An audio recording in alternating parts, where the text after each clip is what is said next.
Bismillahirrahmanirrahim. Assalamualaikum warahmatullahi wabarakatuh. Nama saya Ageng Priyastoto. Saya mahasiswa PPG dalam jabatan tahun 2021 batch 2 LPTK IAIN Curug kelas 2A Akidah Akhlak. Pada kesempatan pagi hari ini, yaitu hari Senin, tanggal 29 November tahun 2021, saya akan melaksanakan praktek pembelajaran untuk memenuhi tugas uji kinerja yang bertempat di Madrasah Ibtidaiyah Nurul Hidayah Rawarjo, Kecamatan Negeri Katon, Kabupaten Pesawaran, Provinsi Lampung. Selamat menyaksikan. Assalamualaikum.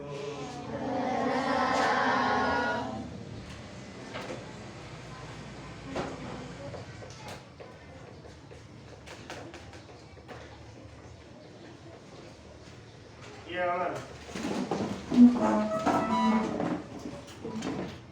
Istiawan lulusan. Berdoa mulai.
Bismillahirrahmanirrahim. Assalamualaikum warahmatullahi wabarakatuh. Waalaikumsalam warahmatullahi wabarakatuh. Alhamdulillahirabbil alamin. Alhamdulillah wa syukurillah wa ni'matillah wa la haula wa la quwata illa billah.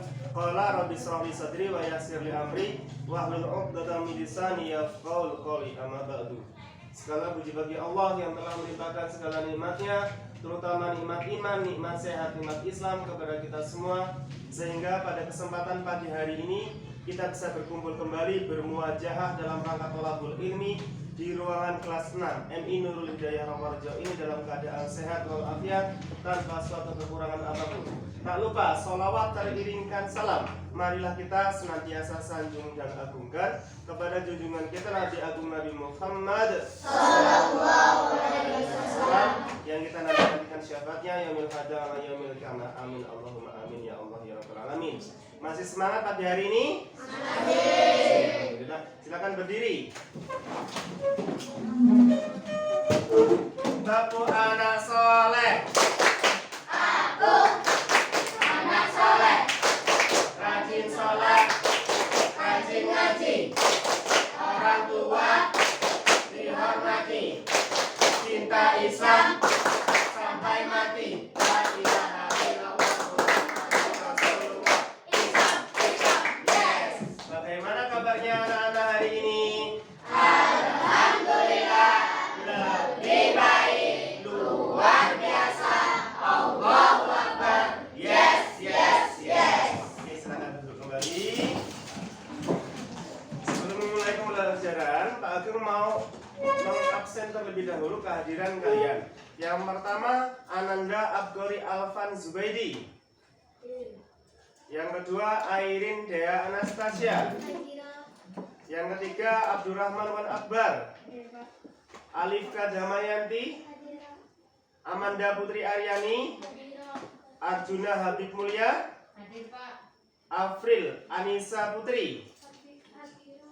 Dharma Saputra. Diah Salsabella. Dinar Fariha. Zamar Mufid Afanin. Oh, Zamar nggak berangkat sakit ya? Semoga lekas sembuh, amin. Terus yang terakhir Nabila Ramadhani. Ya, alhamdulillah dari 33 anak hanya satu anak yang tidak hadir, yaitu Ananda Zamar Mufid Afanin yang tadi pagi sudah mengirimkan surat katanya tidak sehat. Jadi semoga teman kalian yaitu si Zamar cepat sehat, amin Allahumma amin. Untuk menyempatkan singkat waktu, Pak Ageng hari ini akan membahas materi akidah akhlaku pada hari ini.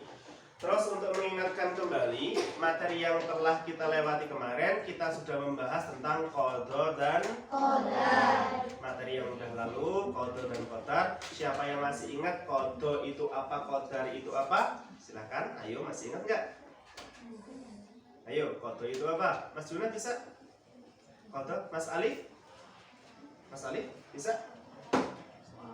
Mas Ali, qadha itu apa sih? Sebatas mengingatkan, qadha adalah ketentuan Allah sejak zaman azali yang sudah tidak bisa dirubah lagi. Ingat kan? Ya, contohnya yang pertama, jenis kelamin itu termasuk qadha. Kalau qadar itu ketentuan Allah yang masih bisa dirubah. Contohnya, anak yang rajin belajar awalnya tidak bisa menjadi bisa. Jadi setelah kita belajar qadha dan qadar, pada kesempatan hari ini kita akan membahas masalah akhlaku. Lanjut Mas, akhlaku. Jadi ada kompetensi inti yang kita semua harus pelajari, terutama anak-anak kelas 6 yang harus pelajari, bisa dibaca di sini. Kompetensi dasarnya menerima kebenaran perintah Allah Subhanahu wa taala untuk memiliki sikap pemaaf, tanggung jawab, adil dan bijaksana. Karena di sini kita akan membahas pemaaf dan tanggung jawab. Kalau untuk adil dan bijaksana kita akan bahas di pertemuan yang selanjutnya. Terus menerapkan sikap pemaaf dan tanggung jawab dalam kehidupan sehari-hari. Yang berikutnya, mengkomunikasikan pengalaman dalam menerapkan sifat pemaaf dan tanggung jawab dalam kehidupan sehari-hari. Jadi ini yang kita akan pelajari dan implementasinya dalam kehidupan sehari-hari kalian harus terapkan. Lanjut. Nah, langsung jadi lebih kurang sehat. Petan konsepnya akhlak terpuji dulu. Akhlak kita. Karena pembahas akhlak anak-anak itu, terutama anak-anak MI yang kita belajar di sini, akhlak terpuji atau akhlakul karimah. Di sini dibagi menjadi 4. Yang pertama pemaaf, yang kedua tanggung jawab, yang ketiga bijaksana, yang keempat adil. Pada kesempatan pagi hari ini kita akan membahas pemaaf dan tanggung jawab. Nanti di sini ada pengertian pemaaf, dalil pemaaf, contoh pemaaf, terus hikmah pemaaf. Terus berikutnya tanggung jawab. Pengertian tanggung jawab itu apa? Dalil tanggung jawab di Quran dan hadisnya seperti apa? Terus contoh tanggung jawab seperti apa? Terus manfaat tanggung jawab. Lanjut. Pengertian pemaaf. Pemaaf berarti orang yang rela memberi maaf kepada orang lain. Sikap pemaaf berarti sikap suka memaafkan kesalahan orang lain tanpa sedikit pun ada rasa benci dan keinginan untuk membalasnya. Dalam bergaul setiap hari, sengaja ataupun tidak disengaja, pasti kita akan pernah berbuat salah, bahkan mungkin hingga menyakiti sesama. Maka sebagai seorang yang beriman dan memiliki etika, moral, dan akhlak, kita harus mampu menjadi seseorang yang pemaaf kepada sesama. Sebab sifat pemaaf ini juga merupakan salah satu perintah Allah. Contohnya seperti ini. Pas kegiatan pembelajaran maupun pas kalian sedang melakukan kegiatan di luar, contohnya olahraga, tidak sengaja Mas Akbar menendang bola mengenai mukanya Mas Alif. Sebagai orang yang beriman, Mas Akbar punya rasa karena dia punya salah, mau minta maaf sama Mas Alif. Terus Mas Alif, dia harus mau memaafkan Mas Akbar. Maksudnya seperti apa? Di sini ada interaksi. Yang satunya mau meminta maaf, yang satunya memaafkan. Ini mengimplementasikan sikap Allah. Sikap Allah yang maha pemaaf kemarin apa? Al-afu, ya. Al-afu yang maha memberi maaf atau yang maha memaafkan. Jadi implementasinya seperti itu. Karena kita dalam kehidupan sehari-hari pasti manusia itu pasti melakukan salah, baik yang disengaja maupun yang tidak disengaja. Itu pasti. Jadinya kalau orang yang salah ya harus mau minta maaf, dan orang yang dimintai maaf ya harus mau memaafkan. Karena merupakan salah satu perintah Allah. Dengan memaaf dan memaafkan akan terjalin ukhuwah Islamiyah yang baik. Bisa terjalin antara si A sama si B, si Mas Alif sama si Mas Akbar. Tidak ada bentrokan, tidak ada dendam di situ, karena mau satunya nggak gengsi untuk meminta maaf, yang satunya tidak keras kepala untuk memaafkan. Lanjut. Dalil tentang pemaaf dalam Quran surat Al-A'raf ayat 199. Siapa yang mau baca? Tunjuk jari. Oke, Mbak Dina silakan. Alhamdulillah.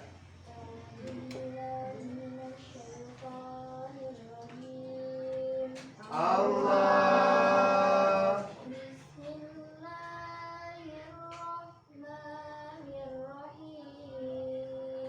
Allah.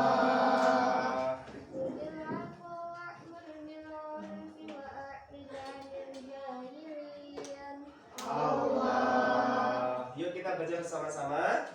Bismillahirrahmanirrahim. Hudhil afwa wa'mur bil urfi wa'rid 'anil jahilin. Artinya, jadilah pemaaf dan suruhlah orang mengerjakan yang ma'ruf, serta jangan pedulikan orang-orang yang terima kasih buat Mbak Dina. Tadi udah membaca, alhamdulillah bacaannya juga udah bagus, ma'rufnya sudah bagus. Pak Ageng harapkan kalian juga di rumah mau pergi ke TPA maupun TPQ untuk belajar ngaji lebih lanjut biar bisa membaca Al-Quran dengan baik dan lancar. Dalam Quran surat Al-A'raf ayat 199 ini kita diharuskan, diwajibkan menjadi seseorang yang murah hati, mau memaafkan, mengerjakan yang ma'ruf. Maksudnya apa mengerjakan ma'ruf? Mengerjakan sesuatu yang benar dan jangan pedulikan orang-orang yang bodoh. Kenapa kita tidak boleh mempedulikan orang-orang yang bodoh? Karena cenderung orang yang bodoh di sini maksud di Quran ini, orang yang bodoh itu kalau punya salah nggak mau meminta maaf dan tidak mau memaafkan. Dalilnya seperti itu. Lanjut. Dalil pemaaf ini tadi Qur'annya, ini hadisnya. Hadis yang diriwayatkan oleh Muslim. Mari kita baca bersama-sama. A'udzubillahi minasyaitonir rajim. Bismillahirrahmanirrahim. An Abi Hurairah radhiyallahu anhu anna Rasulullah sallallahu alaihi wasallam qala mana qasat sadaqatun min mali wa ma zadallahu 'abda ad'afawi ila izza wa ma tawaddu'a ahadullahi illa rafa'ahu Allah. Hadis riwayat Muslim yang artinya dari Abu Hurairah radhiyallahu anhu bahwa Rasulullah sallallahu alaihi wasallam bersabda, tidaklah sedekah itu mengurangi harta dan tidaklah Allah menambah bagi orang hamba dengan pemberian maafnya kepada saudaranya kecuali kemuliaan di dunia dan di akhirat, serta tidaklah seorang yang merendahkan diri karena Allah kecuali dia akan meninggikan derajatnya. Di sini yang kita fokuskan, tidaklah Allah menambah bagi seorang hamba dengan pemberian maafnya kepada saudaranya kecuali kemuliaan. Jadi orang yang mau memaafkan sama Allah akan diberi kemuliaan di dunia dan di akhirat. Makanya kalau ada orang yang meminta maaf, kita harus memaafkan karena kita akan mendapatkan kemuliaan dari Allah di dunia sampai nanti di akhirat. Ya, walaupun itu kadang memaafkan seseorang, apalagi kesalahan orang tersebut kok agak berat, kita agak ada ganjal, hati-hati. Tapi kita tidak boleh zalim, kita tidak boleh dendam, kita harus mau memaafkan. Meminta maaf sama memaafkan sama-sama akhlak yang terpuji, tapi lebih bagus orang yang mau memaafkan. Di sini jelas, ini ada gambar saling memaafkan sebagai akhlak mahmudah. Hikmah menjadi seorang yang pemaaf. Yang pertama, seseorang yang mempunyai sifat pemaaf akan mendapatkan perlakuan yang lebih baik dari orang yang dimaafkan. Orang yang dimaafkan merasa mendapatkan perhatian dan penghormatan dengan dimaafkannya apa yang telah dilakukan, sehingga dia akan memberikan balasan yang lebih baik dari sikap maaf yang diterima. Contohnya seperti ini tadi, Mas Akbar nggak sengaja nendang bola karena wajahnya Mas Akbar meminta maaf kepada Mas Adit. Untuk mewujudkan permaafannya, maaf ya, tadi aku udah nggak sengaja nendang bola ngenai wajahmu. Sebagai tanda perminta maafku, nanti kamu saya traktir es sama gorengan. Nah, maksud dari kalimat ini seperti itu. Jadi orang yang mau meminta maaf, berhubung Alif mau memaafkan, Akbar merasa beruntung karena Mas Alif mau memaafkan Mas Akbar. Sebagai gantinya, Mas Alif karena sudah dimaafkan, dia alhamdulillah si Alif mau memaafkan aku. Jadi aku mau menraktir dia lagi. Gitu. Maksud dari yang pertama seperti itu. Jelas nggak? Yang kedua, orang yang pemaaf akan memperkuat tali silaturahim dengan orang lain termasuk yang dimaafkan. Ini memperkuat tali silaturahmi. Karena Mas Akbar mau meminta maaf kepada Mas Alif dan Mas Alif mau memaafkan kesalahannya Mas Akbar, jadi ada hubungan silaturahim. Bayangin, kalau Mas Akbar nggak mau minta maaf gengsi karena dia nggak ngerasa salah, terus Mas Alif nggak mau memaafkan karena dia juga gengsi, apa yang akan terjadi dengan keduanya? Keduanya pasti akan berantem, ya kan? Iya, akan berantem. Nanti Mas Alif akan memprovokasi Mas Juna, Mas Irsad, Mas Dharma. Terus si Mas Akbar akan memprovokasi Ivaldo, Itot, dan Akori. Nanti akhirnya dua kelompok berseteru gara-gara kesalahan yang sepele. Maksudnya seperti itu. Jangan sampai itu terjadi. Oleh karena itu, jika ngerasa salah dengan orang lain, Pak Ageng ingatkan, ayo kita sama-sama. Bukan cuma kalian, Agung juga. Kalau punya salah, harus segera meminta maaf. Dan seharusnya orang yang dimintai maaf tersebut mau memaafkan kesalahan kita. Asalkan satu, enggak mengulangi kesalahan yang sama. Berikutnya, sikap pemaaf menunjukkan seseorang tersebut bertakwa. Artinya orang yang tidak memiliki sikap pemaaf berarti tidak disebut bertakwa dalam arti yang sebenarnya. Tuh. Orang yang mau memaafkan itu bertakwa. Takwa itu apa? Ayo.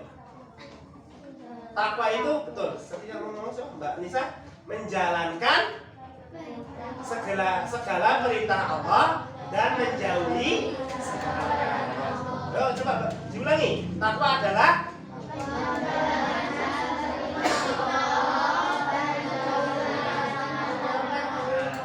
yang nggak punya sifat pemaaf, berarti dia tidak bertakwa kepada Allah, nggak mau menjalankan perintah Allah dan nggak mau menjauhi larangan Allah.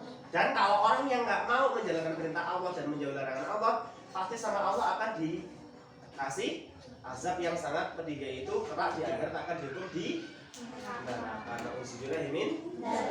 Berikutnya. Sekarang kita beralih ke tanggung jawab. Di sini ada gambar.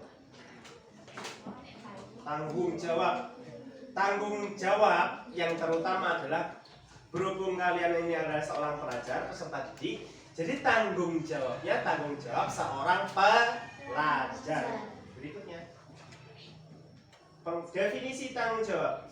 Yuk Mbak Hani dibaca. Poin yang pertama, yang keras sedikit.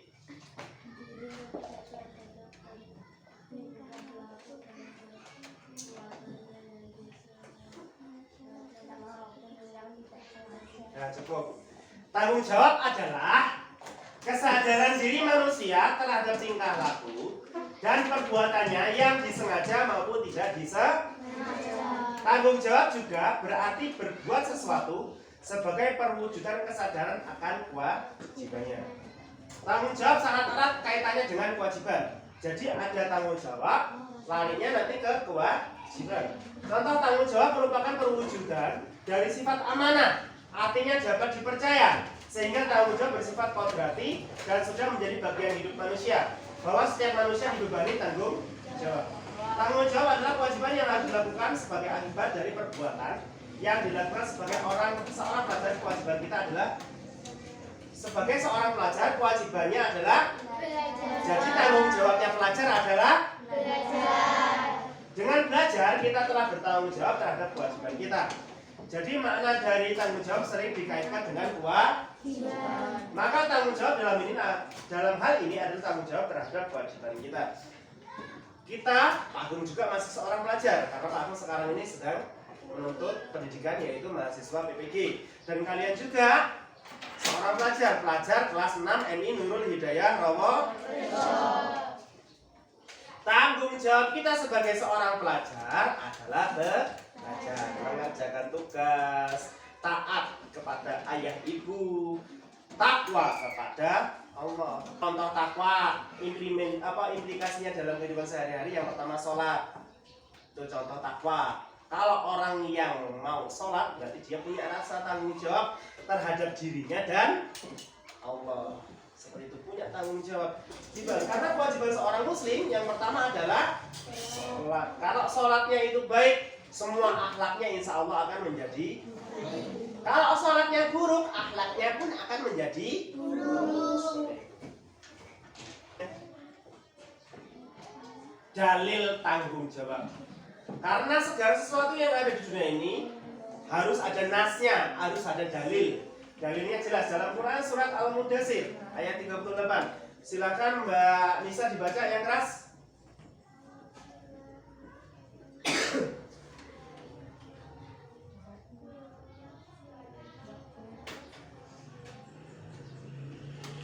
Bismillahirrahmanirrahim.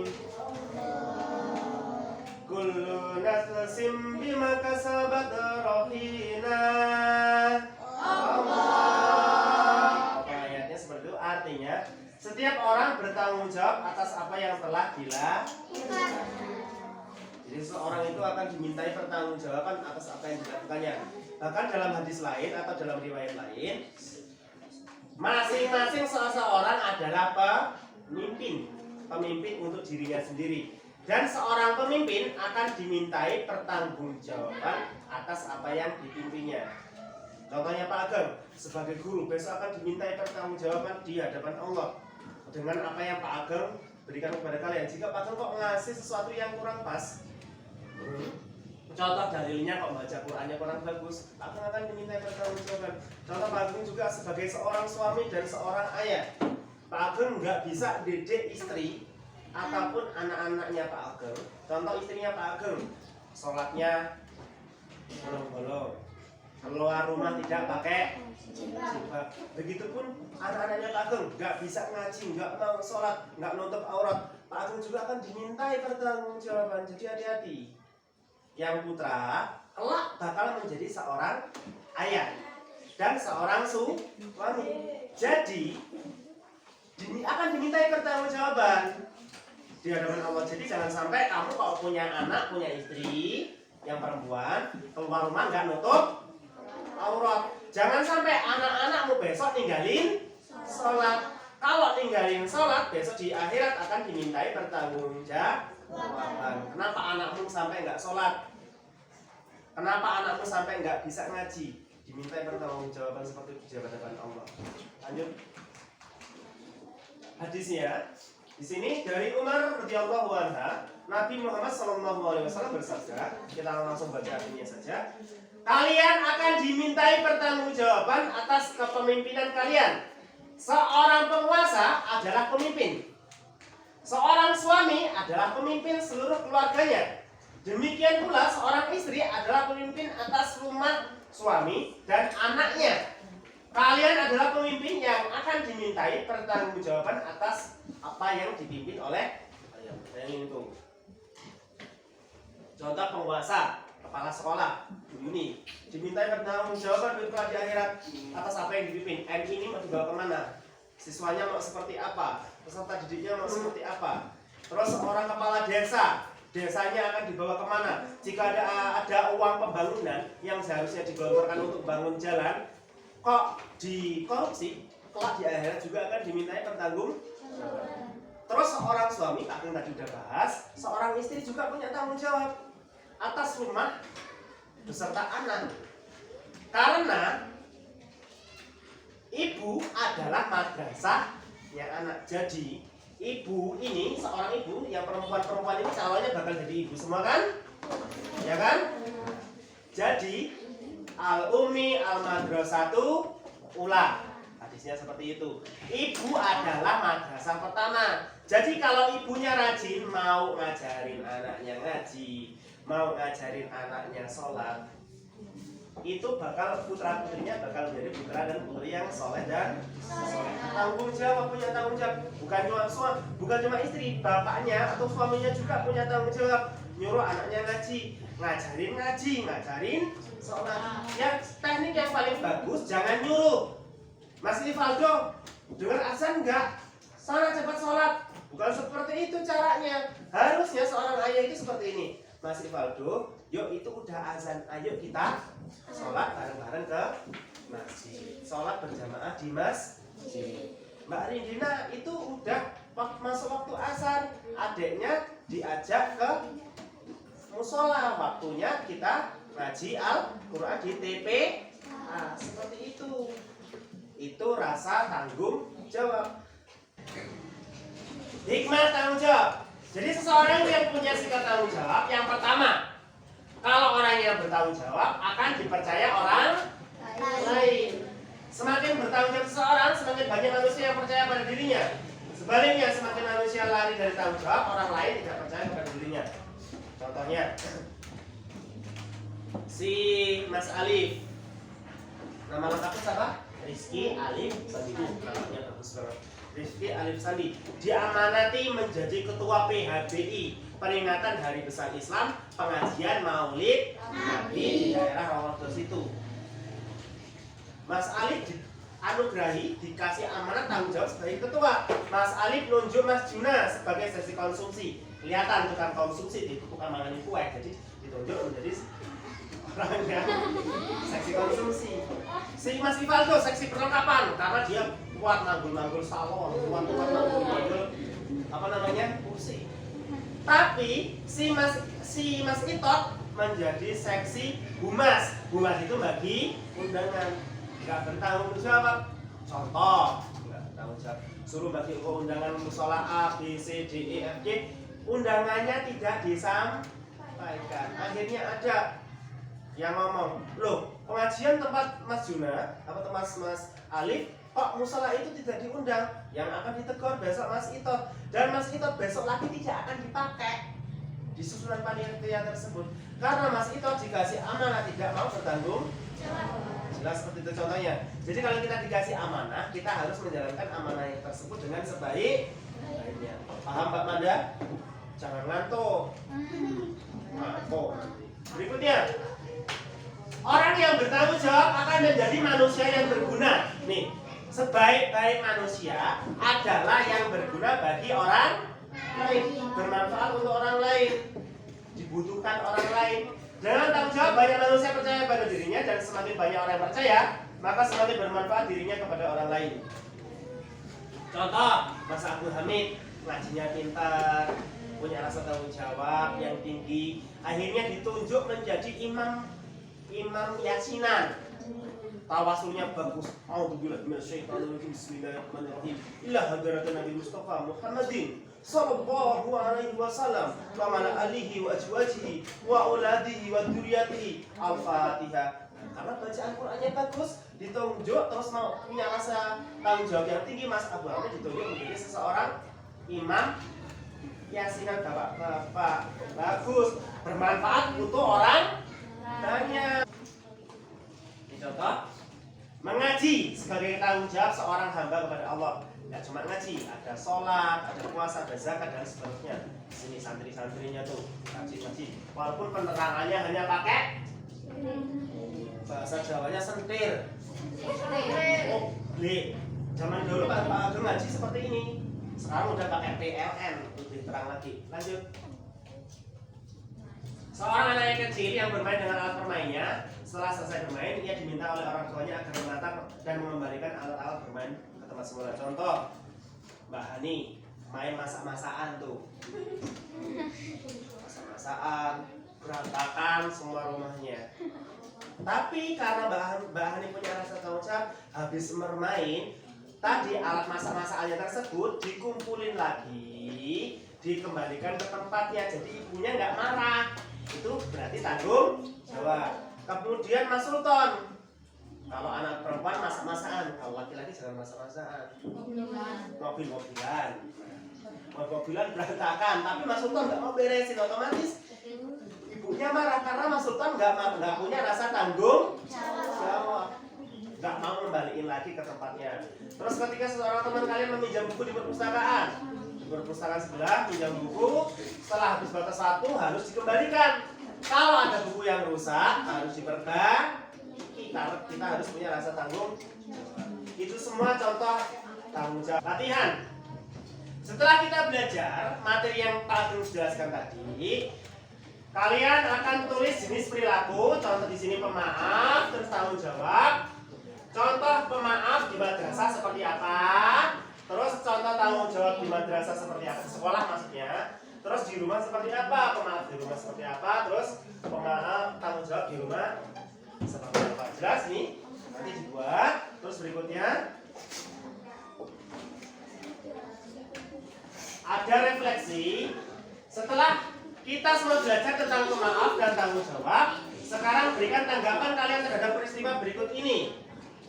Saat ada teman yang meminjam penggaris kalian dan tidak dikembalikan. Contoh, Mas Juna ngerusakin penggarisnya Mas Irsad dan tidak dikembalikan. Tadi Mas Pak Agung lihat dipelewati, teko-teko. Tanggapannya seperti apa? Kalian harus buat. Terus saat kalian mendapatkan tuduhan dari teman kalian tentang kehilangan barang di dalam kelas, apa yang kalian lakukan? Contoh, Mbak Hani dituduh ngambil penghapusnya Mbak Nadila, apa yang harus dilakukan? Lanjut. Kerjakan tugas di bawah ini secara berkelompok. Nanti Pak akan menunjuk kelompok. Satu kelompok terdiri dari 5 orang. Berarti di sini ada 33. Berarti kurang lebih 6 anak. Habis ini Pak akan bagi ya. Terus kalian kerjakan ini pemaaf, tanggung jawab sebagai ketua kelas, pemaaf seperti apa? Terus tanggung jawab sebagai ketua kelas seperti apa? Sebagai seorang muslim terhadap orang tua, pemaaf itu seperti apa? Terus tanggung jawab sebagai seorang muslim terhadap orang tua seperti apa? Terus uraikan bagaimana bentuk sikap dan sifat pemaaf tanggung jawab kalian sebagai seorang ketua kelas dan sebagai seorang muslim terhadap orang tua. Ini tugas kelompoknya. Nanti direfleksikan. Terus masing-masing kelompok nanti akan Pak Agung suruh maju ke depan untuk mempresentasikan hasil dari kerja kelompok tersebut, diskusi tersebut. Berikutnya, sekian pertemuan pada kali ini. Nanti Pak Agung setelah ini langsung akan bagikan di kelompok-kelompoknya. Pak Agung bagikan tetap biar rata, putra putri jadi satu kelompok. Satu kelompok terdiri dari 5. Mungkin itu saja yang bisa Pak Agung sampaikan. Untuk mengulas waktu, pertemuan minggu depan kita akan membahas tentang adil dan bijaksana. Pertemuan yang akan datang. Hari ini kita sudah belajar tentang tanggung jawab dan pemaaf. Untuk pertemuan berikutnya kita akan membahas tentang sikap adil dan bijaksana. Terus masih semangat? Masih semangat? Coba berdiri kalau masih semangat. Ayo jangan loyo, tepuk semangat.